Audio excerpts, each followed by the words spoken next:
Now I would like to invite Judge Retired Mr. Shahid Shafi, District and Session Judge, Sindh Judicial Academy Head and Trainer Mediation Program. He'll be speaking on challenges and obstacles to ADR adoption in the banking sector. Please.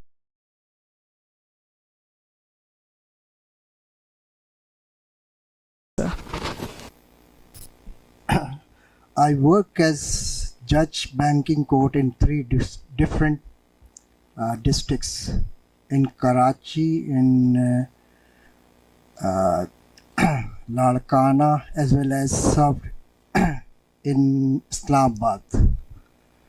And I attempted to bring the parties to that position so that mediate at the initial stage. It was difficult. Just give you a background of my working. Initially, I started to work as judge, magistrate. Then I had an opportunity to join High Court of Sindh, where my work was to conduct research.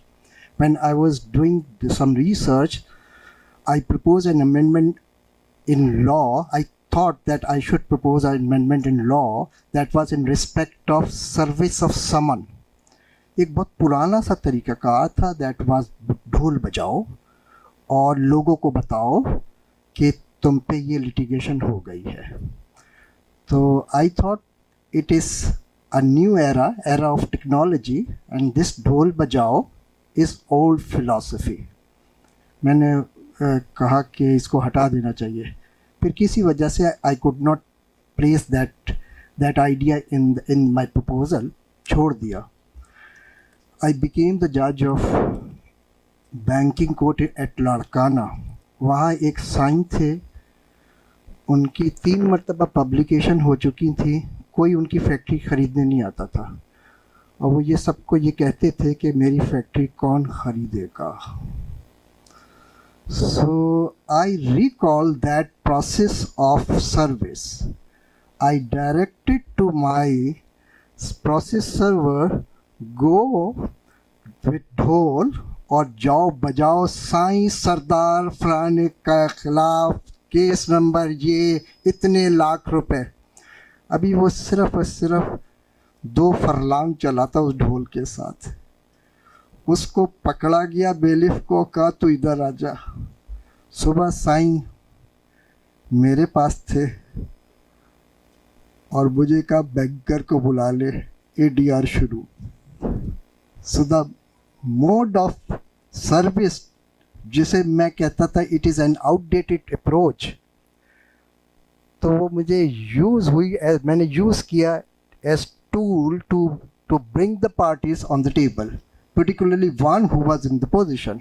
और कोई नहीं ख़रीदता था. 3 अखबार हो गए थे. मैं अखबार में भेजने से पहले मैंने कहा नहीं, अखबार में तो फिर भेजेंगे तो कुछ नतीजा नहीं निकलेगा. कराची का एक अलग मिजाज था.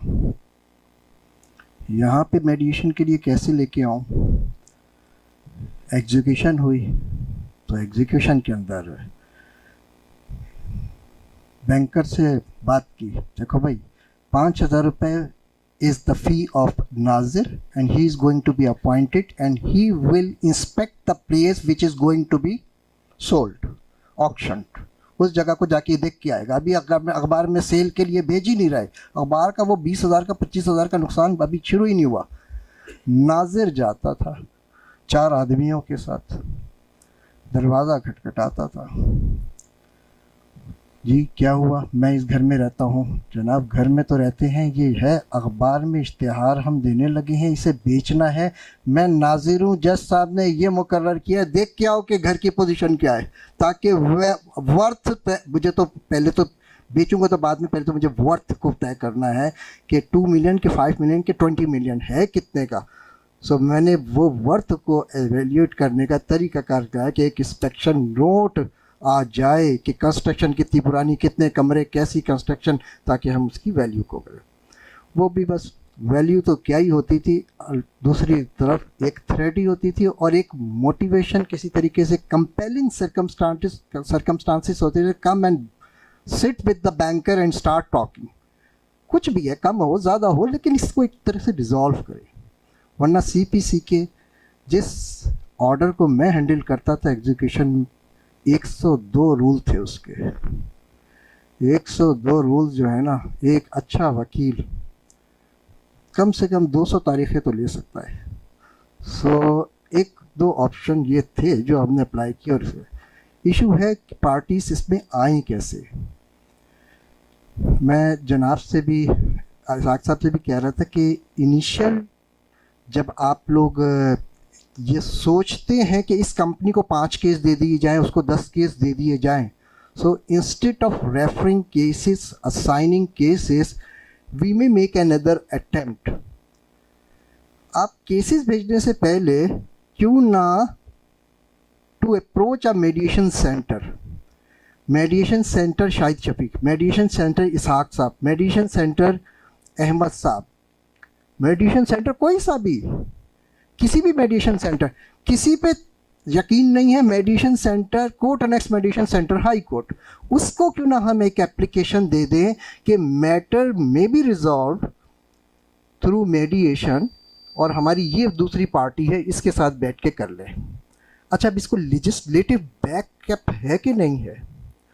हम स्पेशल लॉ के अंदर स्पेशल लॉ में घूम रहे हैं।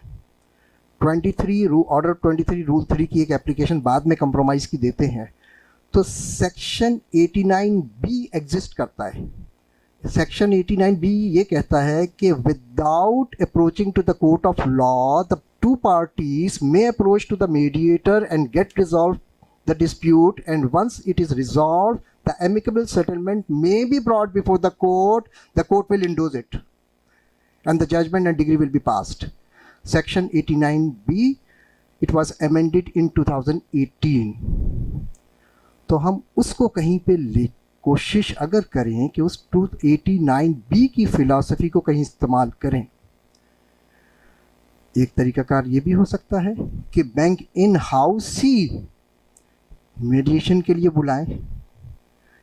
नॉर्मली पार्टीज रिस्पॉन्ड नहीं करती, इसलिए मैंने कहा कि किसी ABCDEF सेंटर में चले जाएं। हम देख रहे थे इसाक साहब के पास एक जगह है, हम किसी और जगह पे भी देख सकते हैं। इस वक्त 3, 4, 5 मेरे ख्याल में मेडिएशन सेंटर्स हैं, जहाँ पे भी चले, किसी को भी कह दें।